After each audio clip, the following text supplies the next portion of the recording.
Là, regardez, il est crédité comme premier lieutenant Jack Johnson. Ça vaut le coup de le montrer aux gens, non? Non, Michel, ça intéresse personne. Second lieutenant Jack Jensen. Eh oh, qu'est-ce que je viens de dire? Mon doigt a glissé. Ouais, d'accord. Bonjour à tous et bienvenue dans Fort Accord, votre analyse d'après-film en compagnie de Michel, l'insupportable spécialiste technique de l'émission. Bonjour De quoi? Rien. Bonjour Michel. Bonjour Michel, un projecteur dans le champ, un effet spécial oublié, rien ne m'échappe. Et aujourd'hui Michel, vous vous attaquez à Men in Black. Oui Michel, le 1 et le 2. Allons-y. Ouais, allons-y. Et je commence avec Men in Black 1. Ouais, on s'en doute. Quoi? J'aurais pu décider de Bon, allez-y commencer... Michel, je retire ce que je viens de dire. Ok. Alors l'accessoire indispensable d'un Men in Black, c'est le neurolaser. Ceci est un neurolaser. Voilà. Il nous a Et été vous offert vous par demandez des sûrement amis ce que c'est. province. Ce petit œil rouge isole les impulsions électromagnétiques du cerveau et plus précisément celles de la mémoire. En gros, ça sert à effacer la mémoire des gens qui ont été témoins d'une activité extraterrestre. Maintenant, regardons la face arrière de l'engin. Il y a 3 boutons. Minute, ours, wex. En français, minute, heure, semaine. Oui, bon bah c'est pas un téléachat donc. Et donc, à la fin du film, Jour, mois, année. c'est devenu jour, mois, année. Vous êtes sûr qu'ils ont pas plusieurs modèles? Oui Michel, c'est mon travail. Il a l'air super, votre travail. Ouais ma poule. Et j'enchaîne avec cette scène. Regardez bien la vitre. Il va y avoir un reflet j'imagine? Exactement. Je fais un ralenti, on voit le camion vert du méchant arriver. Sauf que sur le plan suivant, il est encore à l'autre bout de la rue. Je laisse un peu défiler.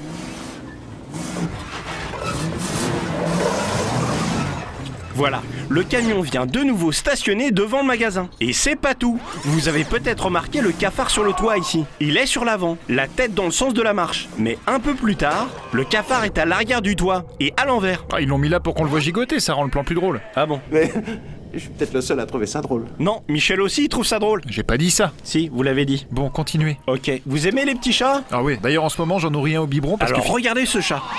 On voit bien sur son collier qu'il s'appelle Orion. Sauf qu'un peu plus tard, qu'est-ce qu'on a? Je donne ma langue au chat. C'est le cas de le dire. Orion, c'est joli comme nom. Bah il s'appelle toujours Orion. Oui, mais c'est plus la même police de caractère. Regardez, je juxtapose les deux images. En haut, c'est écrit en capital, et en dessous, c'est calligraphié. Ok, c'est bien trouvé Michel. Et maintenant, on va parler un peu d'effets spéciaux. Regardez cette scène. Mets ta ceinture s'il te plaît. La voiture est filmée à vitesse normale pour être accélérée au montage. Je vois pas ce qui vous fait dire ça. Je rembobine, tac. Pause. Vous voyez ce type derrière? Vous allez voir qu'il gesticule très vite. Lecture. Ah ouais, il est en accéléré. Je vous la repasse. Ils auraient quand même pu le faire marcher au ralenti. L'effet aurait mieux fonctionné. Ok, on va continuer à parler d'effets spéciaux. Je veux parler d'armes à feu, petit branleur. Ok mon pote, on va faire les deux. L'arme à feu emblématique des Men in Black, c'est ce petit pistolet. Criquet infernal. Comme son nom l'indique, cet engin est redoutable. Ah ouais, quand même. Mais comme tous les bleus, Michel, vous êtes tombé dans le panneau. En fait, Will Smith atterrit sur un pare-brise prédécoupé. Vous voyez? Ah oui. Sauf que personne peut voir ça à l'œil nu. Moi, si. Allez, je termine avec une plus facile. Regardez cette camionnette jaune. On voit le chauffeur et il n'y a personne côté passager. J'attends un peu.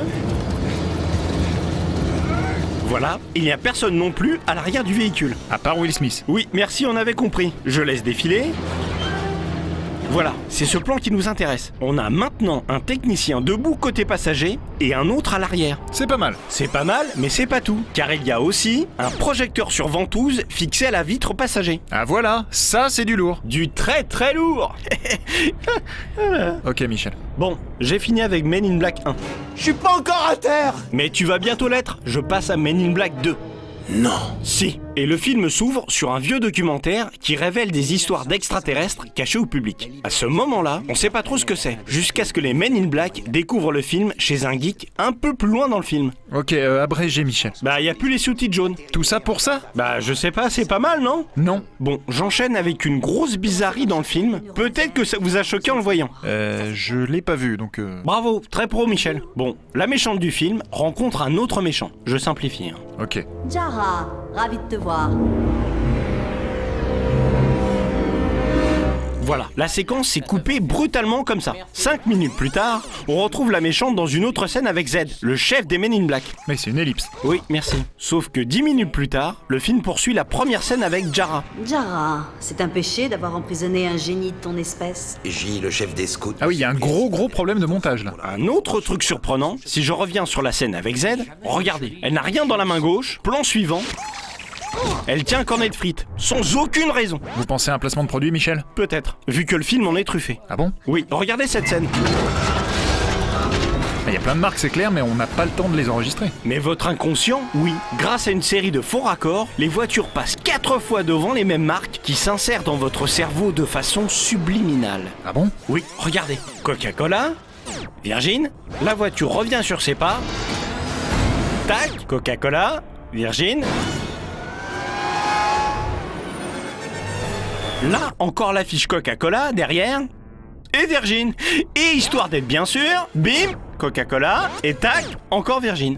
Je sais pas, hein, c'est peut-être juste des faux raccords malheureux. Placement de produit, je vous dis. Affirmatif. J'en ai donné l'ordre et mon meilleur agent l'a exécuté. Vous voyez? Ça ne prouve rien. On continuera ce débat plus tard. Je vais maintenant vous montrer 2 scènes. Regardez.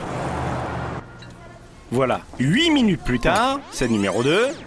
Une lumière, il n'arrêtait pas de lui parler d'une lumière. Alors? Très bon ça, c'est le même plan du restaurant. En fait, ils ont utilisé 2 prises différentes du même plan. Les voitures qui passent sont différentes, mais on retrouve tous les figurants, notamment cette femme, qu'on revoit ici. Je sais pas comment vous faites pour trouver ça, Michel. En tout cas, c'est très bien. Merci Michel. Dans Men in Black, il y a plein de monstres bizarres, comme celui-ci. Et parfois, ils sont un peu mal faits.